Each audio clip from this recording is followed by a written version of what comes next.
Fiadanana, ny tantarantsika anio dia mitondra ny lohahevitra hoe voavontsy tamin'ny fahafatesana ianao satria nisy nanolotra ny aino anao.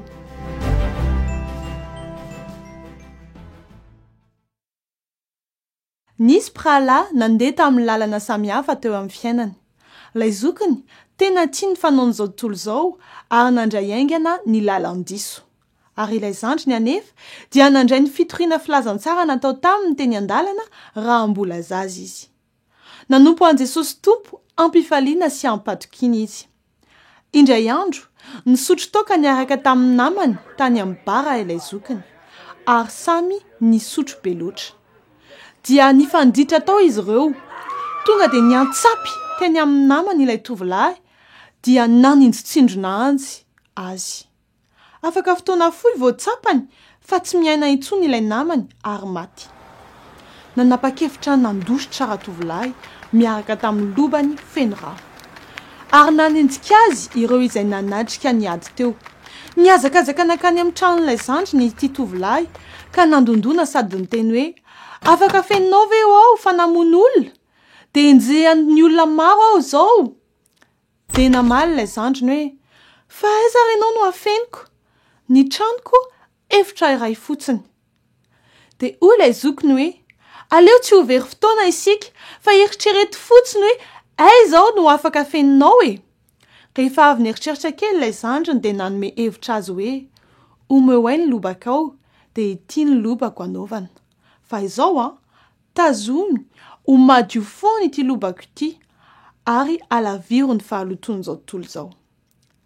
Dia nampifamadian'izy roa ny lobany ary raha nivoaka ity kristianina ka nanokatra varavarana dia vonon'ny olona ary naratra mafy sady noentiny tany amin'ny polisy.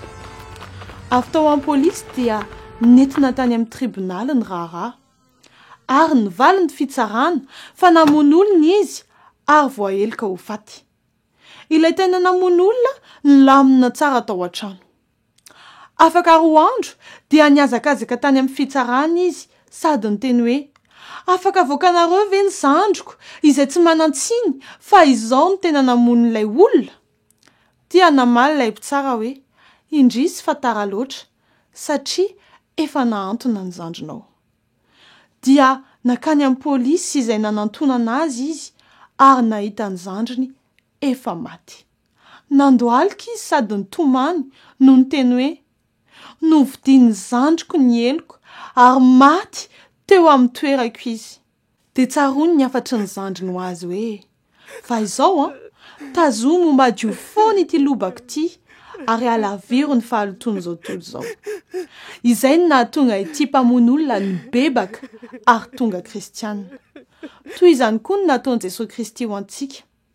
Jesosy maty teo amin'ny hazo fijaliana tao an-Kalvari noho ny heloka tsy nataony akory. Maty ho antsika izy ary tokony mankasitraka azy foana isika. Ny amin'ny zavatra nataony ho ahy sy ho anao. Manaiky andray azy ho tompo sy mpamonjy ve ianao? Vavaka tsotra dia afaka manova ny fiainanao raha tena ataonao amin'ny fo madio. Misaotra Jesosy Tompo, nanaiky ho faty ho ahy ka novidianao ny heliko mba ahazoako fiainana vaovao. Avy ovay ny fiainako fa manaiky anao ho tompo sy mpamonjy aho. Tena tianao aho ka nafoinao ny ainao ho ahy izay tsy mendrika akory. Misaotra Jesosy Tompo, manova ny fiainako. Amen.